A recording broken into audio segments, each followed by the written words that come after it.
ঘাটাল পাঁশকুড়া সড়কের ধারে ইমারতি দ্রব্যর স্তূপ, ফুটপাত ইমারতি দ্রব্যের দখলে, বাড়ছে ঝুঁকি। পথচারীরা ফুটপাত দিয়ে চলাচল করতে পারছেন না। নমস্কার, আপনারা দেখছেন ঘাটাল নিউজ। আমি শম্পা সাহাপাল। বাস রাস্তার ধারে ইমারতি দ্রব্য রাখার কুঅভ্যেস বহুদিনের। পুলিশ এবং প্রশাসনের তরফে বারবার বলা হলেও এক শ্রেণীর মানুষ ইমারতি দ্রব্য সড়কের ধারে রাখছেন। রাস্তা হচ্ছে সংকীর্ণ এবং ঝুঁকিপূর্ণ।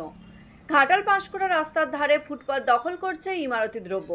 অভিযোগ, রাস্তা সম্প্রসারণের পর চলাচলের জন্য ফুটপাত তৈরি হয়, সৌন্দর্যায়নের জন্য ফুটপাতে ঢালাই টালিও লাগানো হয়, কিন্তু সেই ফুটপাত ইমারতি দ্রব্যের দখলে।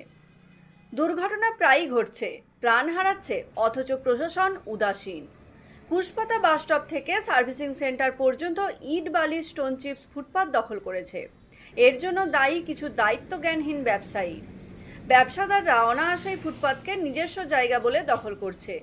যাতায়াতের সমস্যাও ঘটছে।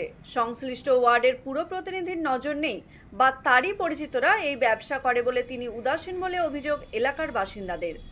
প্রশাসন নজরদারি দিলে এবং কড়া ব্যবস্থা নিলে ফুটপাত দখলমুক্ত হবে ইমারতি দ্রব্য থেকে। তবে পুলিশ প্রশাসন জানিয়েছে তারা ব্যবসায়ীদের সতর্ক করেছে, এর পরেও না তোলা হলে পুলিশ উপযুক্ত ব্যবস্থা নেবে।